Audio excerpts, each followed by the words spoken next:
c'est parti. Chers Plesséiens, bonjour.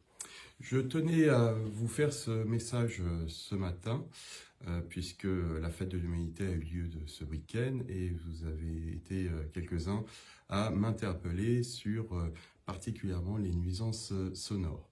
Je voulais vous dire que vous avez raison.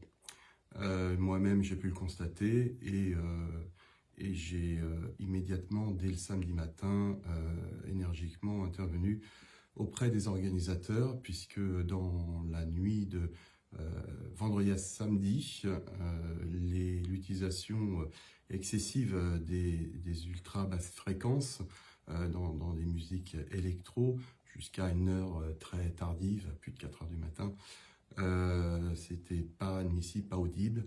Ces ondes ont une particularité, c'est que rien ne les arrête. Elles portent très très loin. Ça ne veut pas dire que l'intensité sonore sur place est très très excessive. Elle ne dépasse pas les normes, mais le son ne s'arrête pas. Et donc c'est la seule chose que nous entendons nous de loin, c'est une fréquence particulière et qui est assourdissante, en tout cas qui nous a tous empêchés de dormir. J'ai vu mon collègue maire de Bretigny, on a échangé sur le sujet, lui-même est intervenu également comme moi, et je crois savoir que, on a pu se rendre compte que dans la nuit du samedi à dimanche, un effort a été fait. Ceci dit, je vais dès semaine prochaine voir l'organisateur de la fête pour rediscuter sur ce point particulier. Il y a eu également dans les nuits précédentes, l'ouverture de la fête, des sons qui émanaient du site. Dans la nuit du mercredi au jeudi, vers 1 heure du matin, je me suis rendu sur place pour demander à des stands de baisser un peu le volume, sans beaucoup de succès, il est vrai. Donc ce sont les monteurs des stands qui, une fois le travail terminé, commencent un petit peu à faire la fête entre eux. Ça, c'est un point que je voudrais aussi régler avec l'organisateur, parce que il y a des riverains et je veux que la fête de l'humanité soit une fête et pas une nuisance qui déborde de trop sur les habitants environnants, que ce soit ceux du Plessis-Pathé, de Bretigny ou d'ailleurs. Voilà, donc je prends à cœur ce sujet. On m'a demandé quelles sont les retombées économiques. Alors c'est une question qu'on peut se poser, une question qui revient souvent, une question légitime, et je peux vous donner des réponses concrètes là-dessus. Alors d'abord, faut se souvenir que vers 2014, l'État a souhaité reprendre la main sur le devenir de la base aérienne et y construire une ville nouvelle avec des milliers et des milliers de logements. Nous avons combattu contre cela et c'est grâce à ces combats que aujourd'hui la base, nous développons le cinéma, le projet avance. Nous développons des entreprises de l'industrie. Nous avons créé des espaces naturels sensibles, planté 27 000 arbres, créé des zones de retenue des eaux et créé une zone événementielle. Et cette zone événementielle, elle permet également de ne pas consommer de l'espace et de préserver notre environnement. Donc c'est quelques jours par an une contrainte, mais c'est pour aussi un grand bénéfice. Notre agglomération reçoit et est payée par la Fête de l'Humanité pour l'occupation du terrain, puisque le terrain appartient à Cœur-d'Essonne Agglomération.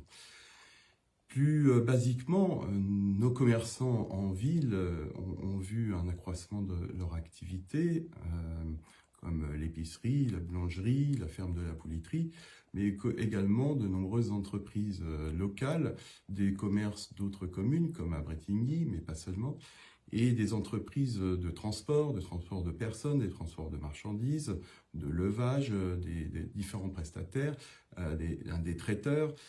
Donc c'est tout le tissu économique essonniens qui voient une manne arriver une fois par an qui a un vrai impact sur leur activité. Et ça, c'est des retombées économiques. Il y a une retombée économique, somme toute modeste, mais pour nous c'est énorme. L'année dernière, notre petit stand du Plessis-Pâté a accueilli beaucoup de monde. Donc nous avons pu reverser 6 000 € au CCAS. 6 000 €, ça représentait plus de 25% dans le budget du CCAS. Donc c'est colossal.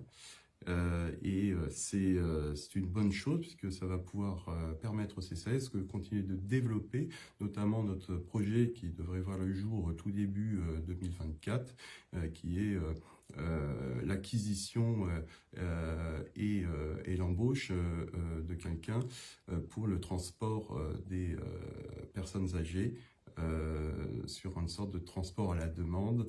On vous détaillera les modalités ultérieurement, mais cette manne financière va pouvoir grandement nous aider dans cette tâche. Et puis cette année, on n'a pas encore complètement arrêté les comptes, mais la recette et la subvention supplémentaire qui va pouvoir être accordée au CCAS va être supérieure d'au moins 30% par rapport à l'année dernière. Donc c'est très très appréciable.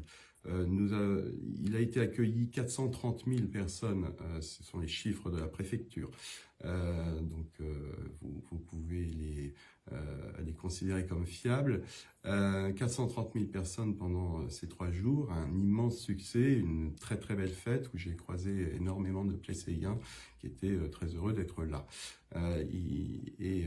On tâchera de continuer à faire en sorte que les Plesséiens puissent bénéficier des facilités pour accéder à la fête. On me parle souvent des vélos. Pour l'instant, c'est compliqué parce que on veut faire une piste cyclable, mais on est un peu bloqué de manière foncière, mais ça va pouvoir se lever dans les années qui arrivent. J'ai souhaité aussi cette année mettre en place un filtrage de 2 quartiers, le Pré de Lannou et la Pouletterie. Ça a bien fonctionné, ça a eu l'effet escompté, tant mieux. Je crois que les riverains étaient cette année contents de ne pas être trop envahis par des voitures garées un peu n'importe comment. Pour le reste de la ville, la police municipale a veillé à ce que les trottoirs restent libérés, pas de voitures garées n'importe comment sur les trottoirs, en tout cas qui empêchent la circulation des piétons ou l'accès des riverains à leur domicile. Même si évidemment il y a eu beaucoup de stationnement et parfois un petit peu anarchique, il faut se montrer un petit peu conciliant. Il y a pourtant énormément de places de parking sur la fête elle-même. Je vous invite à regarder la photo, la très belle photo prise par les services de la gendarmerie avec leur hélicoptère qui a beaucoup tourné et qui est un sujet en soi, mais c'est absolument colossal.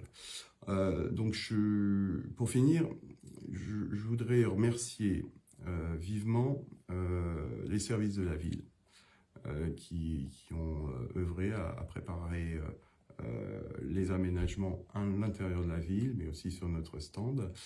Les services de l'État, tous les services de l'État, ils sont très très nombreux. J'ai croisé à plusieurs reprises monsieur le préfet, monsieur le sous-préfet, et je dois dire qu'un travail exemplaire a été mené de concert avec une belle coordination. Je remercie également les services de l'agglomération qui veillent à tout cela, les services du département ici qui étaient présents, l'ensemble des bénévoles et l'ensemble de l'équipe de l'organisation de la fête et de leurs prestataires qui, pendant près d'1 mois, ont préparé tout cela, puis pendant 3 jours, on travaillait d'arrache-pied et qui travaille encore pour maintenant tout démonter.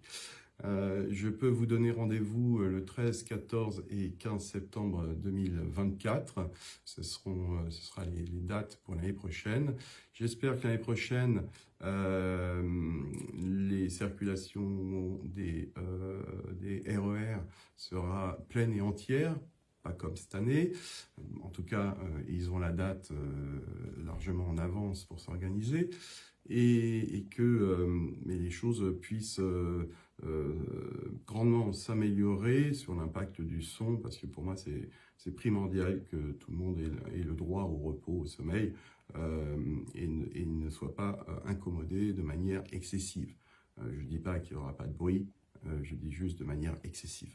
Voilà, donc merci à vous, et vous aurez aussi un petit mot que j'ai croisé dans la fête de Alexis Isard, notre député, qui vous parlera d'un sujet très précis. Merci, à bientôt, au revoir.